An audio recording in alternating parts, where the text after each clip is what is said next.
All right, guys, quick review of anticipation skills that we went over as the undercurrent of effective movement and the gateway to adaptive strategies.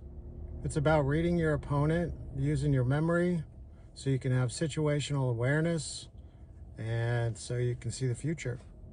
There are different types of anticipation, and it begins before the match with the awareness of how the environmental conditions are going to affect play. And it begins with the intrinsic awareness of how your shot's going to affect the opponent. And once you finish every shot, you shift your visual attention to reading your opponent. And then it's about reading their tactical position, reading their geometric core position, and watching their movement and racket preparation, and then watching how they set up and load and position their shoulders and how what kind of swing shape they have. So you know how heavy the ball's coming. It's also about watching, whether or not they're balanced or not, and then it's remembering these things, as matches play on, where you're recognizing weaknesses, recognizing strengths, and what kind of tendencies do your opponents have. And look, there's real research out there that says that really good players anticipate better than beginners or intermediate players because they know what cues to look for. And there's also research out there that says that players learn anticipation skills the fastest when they're shown and told and illustrated to what cues to look for and what they look like. So that's the reason why we're doing this all in the first place. And when it comes to the environmental factors that affect play, we're talking about the weather. We're talking about the court surface, whether or not we're playing in altitude, how dry it is, how humid it is, the temperature, the court surface, whether, playing on red clay in the example I gave, playing on red clay in the winter is a lot different than playing on a old, fast, slick, hard court indoors or a hard court in Phoenix in July. And so once you're in points, reading your opponent is about watching where they're moving on the court, but it's also watching their movement and racket preparation. So if they're setting the racket like Djokovic is here with the racket face open, they're going to slice. And watching this initial move, in this next example, we know Djokovic is going to hit a topspin backhand because of the way that his grip is on the racket and where the racket face is pointed. So we know from the first move what kind of stroke that they're going to use before they ever get there. And then you're watching how they run after it. So if they're sprinting way across the court, or if they're moving nice and easy, taking their time, you know what stroke they're going to use by watching their initial racket prep. And now that you also know what tactical position they're probably going to be in when they get there, whether they're going to be on defense, whether they're going to be way back deep in the court, if they're going to be neutral, if they're going to be on some form of offense, whether it's controlling the point, attacking, or coming into the net to finish. And watching all this stuff, you're going to notice if they're wide in the court, or if they're in the middle of the court, or if they're up or back. And this geometric core positioning tells you where to recover based on where they're hitting from.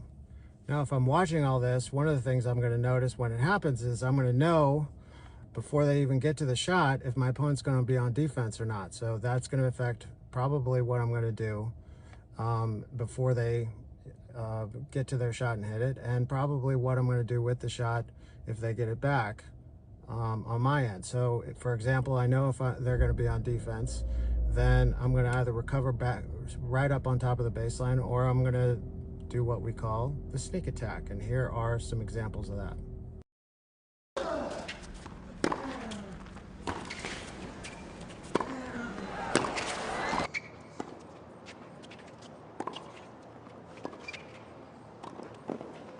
Muy bien.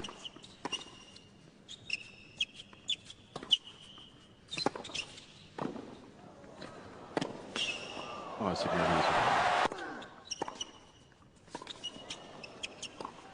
Oh, c'est magnifique. Lafferty.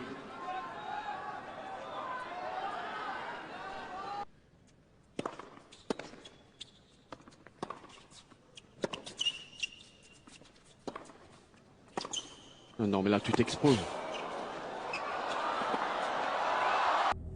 And watching my opponent's movement preparation, I'm going to be watching how they set up, where the positioning of their shoulders and their posture, and what kind of stance they're using. And I'm definitely going to watch their backswing, because their backswing is going to tell me if they're going to hit the ball straight, or if they're going to get way under it, or if they're going to be hitting down a little bit.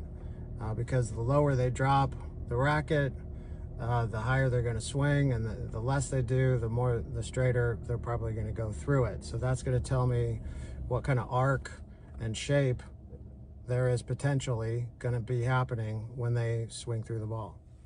And we can watch all their preparation they want, but the reason we do that is so we're not surprised when we actually watch them swing through the shot, because that's what's going to tell us what kind of spin they're hitting.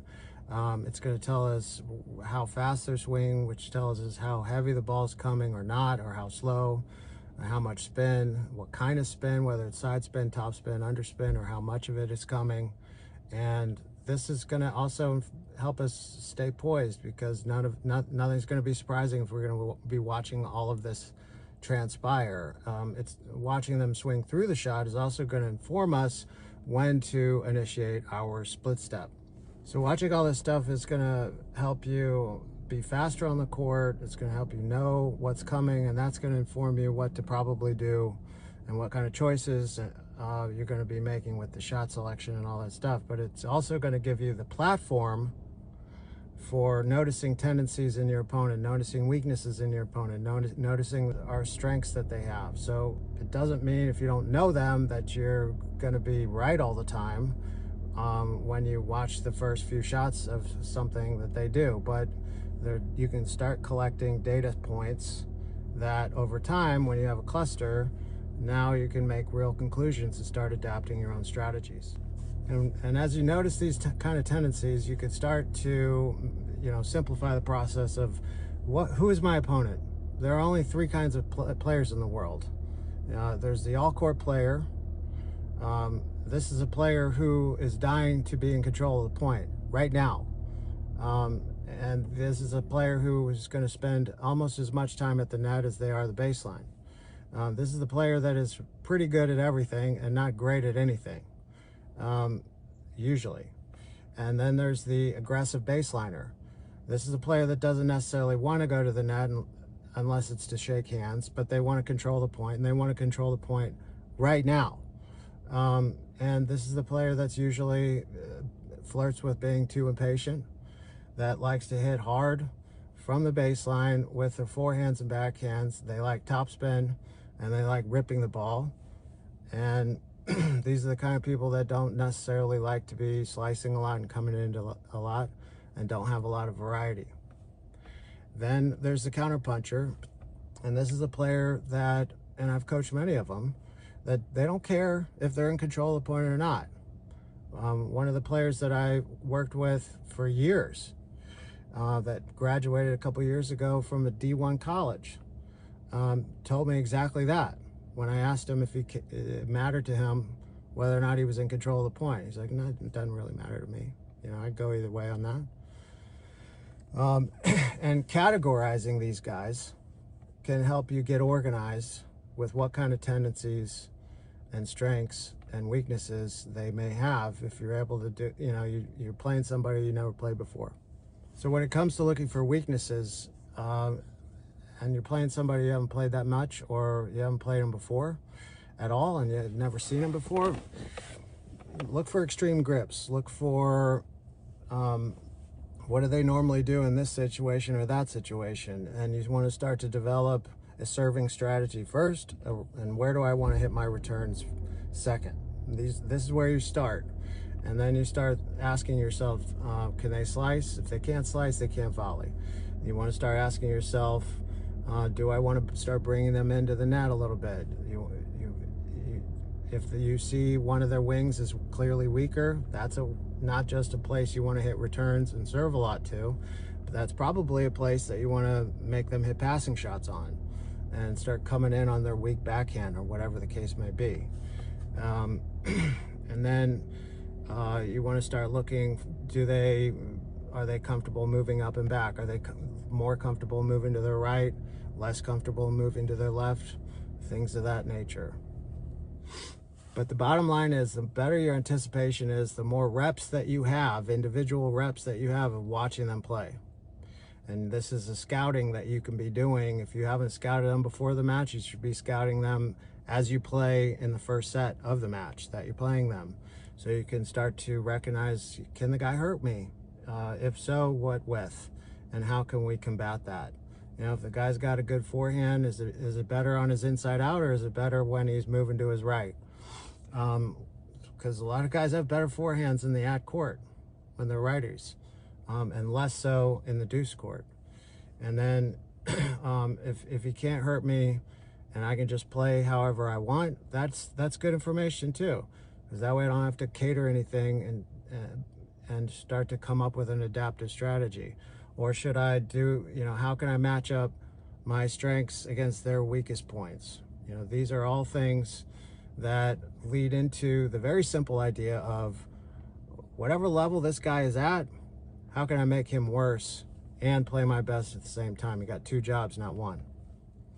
But when it comes to, you know, playing somebody's weaker side, or, you know, exploiting weaknesses, you can't assume you're going to be able to get to it eventually in a point. You have to do it the very first chance in every single point that you have. So if you're able to, if you just decide the guy's weaker on his backhand when he moves back, then you need to push him back on the first and second ball, unless you can't. And the very first opportunity that you have, you need to do it. Or if you decide, well, I want to slice this guy short to his backhand and tempt him to come in because his volleys suck. Well, the very first moment, whether it's on the return or the second shot that you have to chip it short to the outside, you need to do it. You can't assume that you're going to be able to have the opportunity to do so as the rallies go on. So you got to be very opportunistic about going about exploiting somebody's weaknesses by doing it the very first opportunity that you get. And most wells do not run dry, especially if, you know, you start using strategies, they start getting used to it, or they start, like, you know, expecting it. You can use it as a decoy.